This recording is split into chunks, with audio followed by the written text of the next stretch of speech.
Welcome back dito sa channel natin. Muli tayo nagbabalik dito sa May Arca South.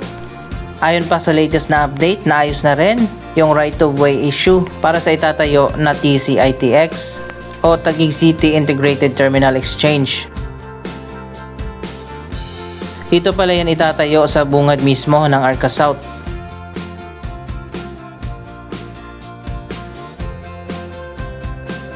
Ibinalita na nga ng Department of Transportation na finally matutuloy na talaga ang pagtatayo ng isang bagong integrated transport hub dito sa May Arca South sa FTI sa Taguig.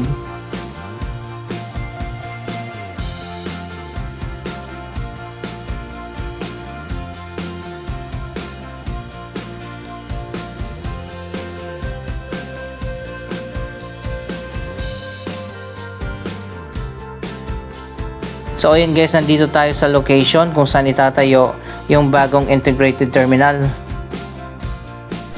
Nakadalawang groundbreaking ceremony na nga ang proyektong ito sa nakalipas na mga taon at ngayong 2026 finally matutuloy na talaga ang pagtatayo sa pinakabago na transport hub dito sa Taguig. Eto na nga, inilagay na yung poster. Ganito yung magiging disenyo ng bagong terminal.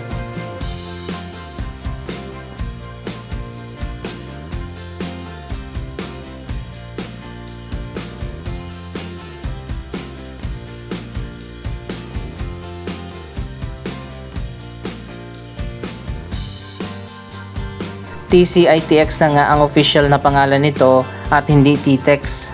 Medyo masagwa kasi pakinggan kaya ginawa na lang Taguig City Integrated Terminal Exchange o TCITX.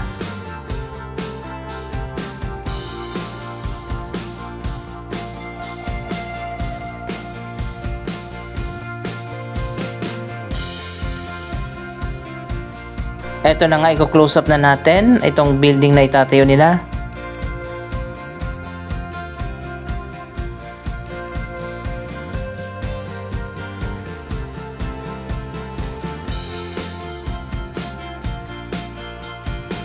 Para sa mga hindi pa nakakaalam, ang Ayala Land ang magtatayo ng proyektong ito at sila din ang gagastos sa pagpapatayo nito. Walang gagastusin dito ang gobyerno.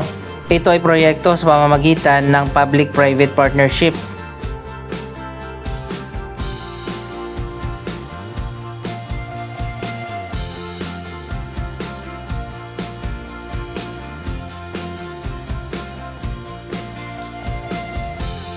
Kung hindi ako nagkakamali, sa loob ng 35 years, ang Ayala Land ang mamamahala dito sa bagong integrated terminal at pagkalipas ng 35 years, ito turnover na ito sa gobyerno.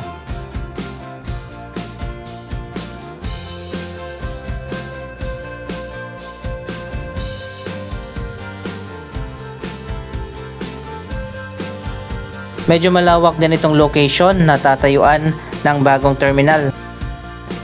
Napaka-importante ng location ng proyektong ito dahil dito rin itatayo malapit lang yung North-South Commuter Railway FTI Station at ang Metro Manila Subway FTI Station din. Magkakaroon ng connection ang TCITX, Metro Manila Subway at South Commuter Railway FTI Station.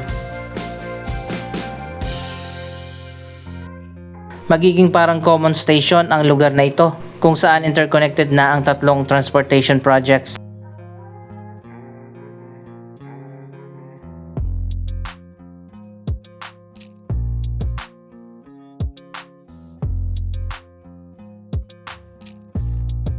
Siguro sa mga susunod na buwan sisimulan na yung actual na construction. Kaya pala na-delay ang pagtatayo sa proyektong ito ng 2 taon. Inayos pa nga ang right of way dahil meron pang isang mega project na dito rin itatayo, ang Southeast Metro Manila Expressway na ikukonect naman dyan sa Skyway. So ayan, makikita nyo naman yan ang likod ng TCITX. Doon dadaan yung mga bagong viaduct na ikukonect dyan sa Skyway.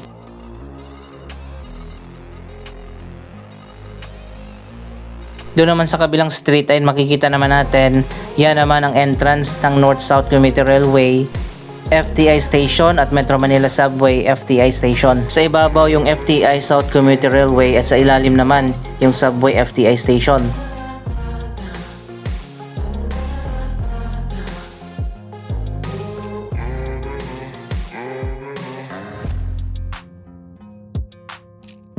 Sisimulan na rin itong Southeast Metro Manila Expressway na ikukonek nga dyan sa Skyway. Mula dito sa Taguig, diretso na yan hanggang doon sa Diliman sa Quezon City. Isang bagong expressway na naman ang itatayo ng San Miguel Corporation.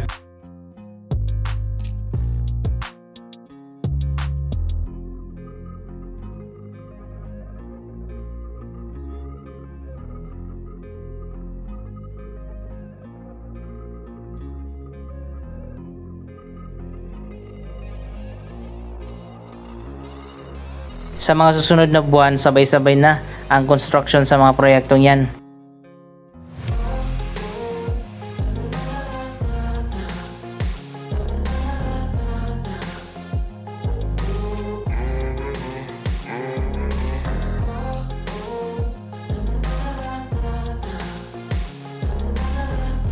Matagal na nating hinintay ang mga project na ito, mga 2 years ago na nakaraan. At finally ngayong 2026, matutuloy na talaga.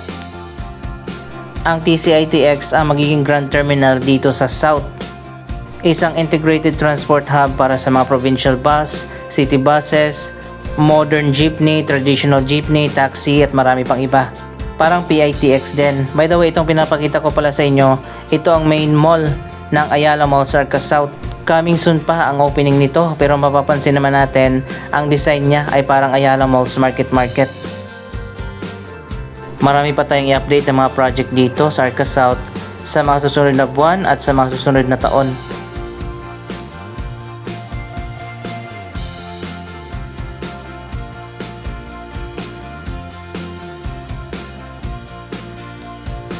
Ang main purpose ng TCITX yung mga bus na galing sa southern part ng Luzon, katulad ng Laguna, Batangas at ilang parts ng Cavite, Quezon Province hanggang Bicol Region, hanggang dito na lang yung mga provincial bus at hindi na kailangan pang pumasok sa Metro Manila.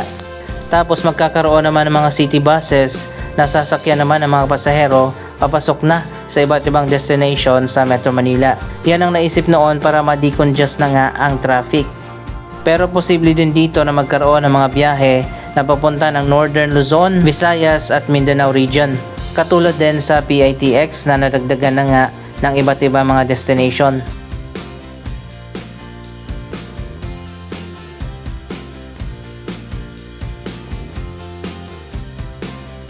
Anyway, para sa mga hindi pa nakakaalam, nagsarado na nga itong Sunshine Mall. Hindi pa natin alam kung ano mangyayari dito sa building, kung i-demolish ba yan. Sa tingin ko dito nga dadaan yung mga viaduct ng Southeast Metro Manila Expressway.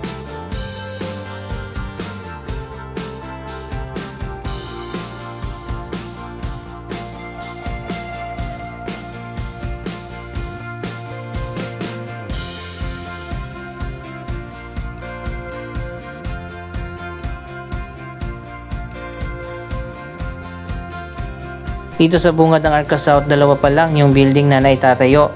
Ang Trine Enterprise Plaza at ang MTC Headquarters. Pero doon sa gitna ng Arca South, napakarami na ang mga building na naitayo na. Mapapansin naman natin, medyo mababa lang yung mga building dito. Sa tingin ko, meron ngang height limit dahil malapit ito sa airport.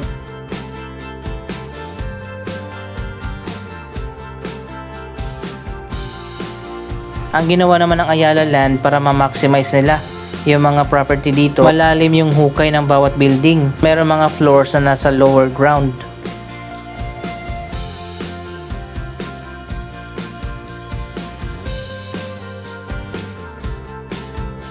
So ayun, makikita naman natin mababa lang. Pero pag tinignan natin dito sa baba, malalim yung hukay at meron pang ilang floors na nasa lower ground.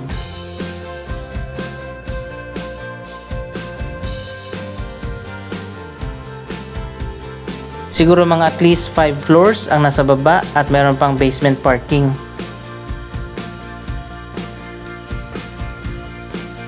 Andito naman tayo ngayon sa bagong Arca South Terminal. Iba ito doon sa TCITX. Ito ay terminal na para lang dito sa Arca South.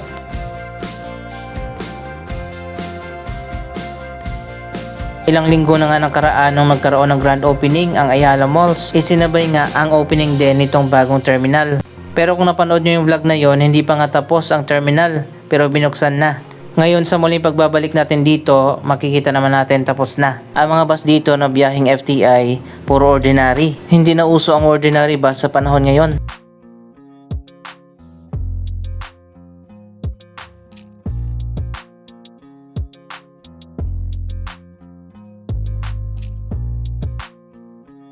Dito naman sa kabila ang jeepney terminal.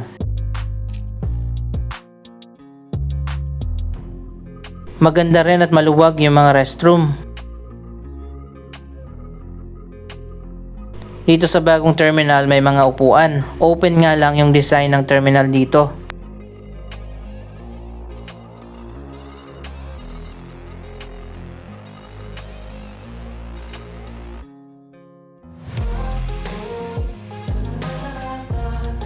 Ito naman yung Arca South Loop Shuttle. Kapag tinamad ka maglakad dahil sobrang lawak ng Arca South, pwede kang sumakay dyan. Natapos na rin itong mga bagong food stall, pero ngayon ay sarado pa.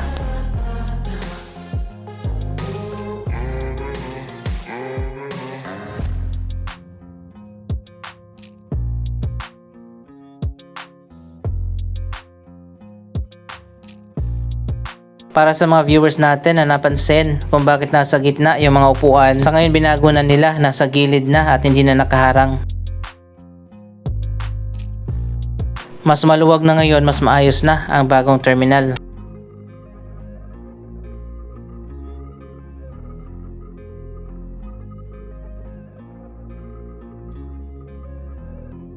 Ayan, dito naman yung sakayan ng jeep papunta sa iba't ibang destination. At yung kanina doon naman yung sakayan ng bus. Sana nga madagdagan pa yung mga biyahe mula dito sa Arca South.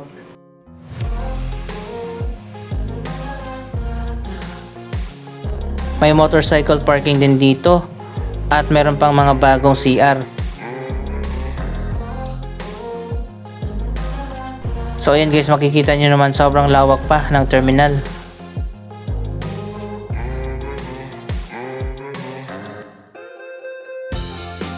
Dito naman sa kabila ang tricycle terminal. Para yan sa mga neighboring barangay. Napakarami mga barangay malapit lang dito, kaya naman maraming tricycle. At dito na nga yung sakayan.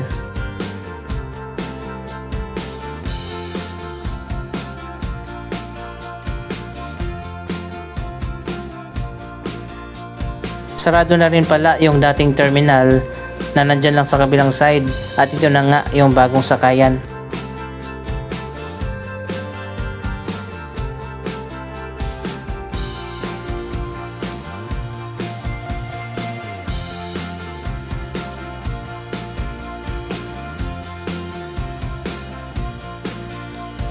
Maganda talaga gumawa ng terminal ang Ayala. Anyway, ito ay terminal para lang dito sa Arca South. At iba yung TCITX na isang provincial bus terminal at integrated na transport hub.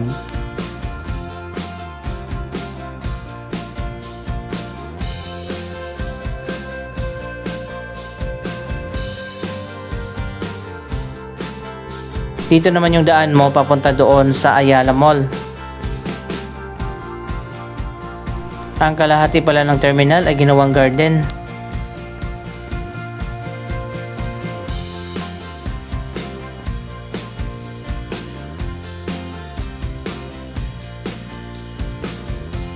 Dito naman sa kabilang side, mayroon pang ginagawa. Sa ngayon ay nakasarado pa yan.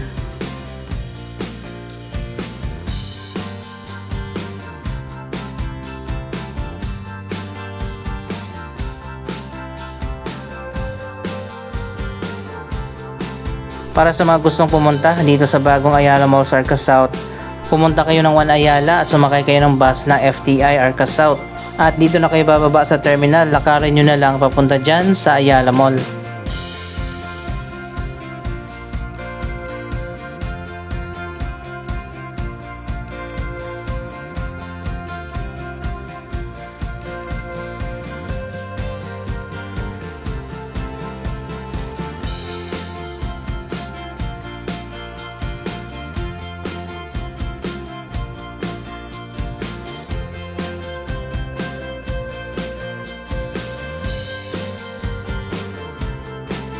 So ayan guys, ginagawa pa pala dito sa kabila. Ano kaya ito? Anyway, ano masasabi nyo sa mga bagong development na ito? Mag-comment lamang dyan sa baba ng inyong mga reaksyon. Maraming salamat sa inyong panonood. Huwag kalimutan na i-like, i-share ang video ito at mag-subscribe. Thank you for watching!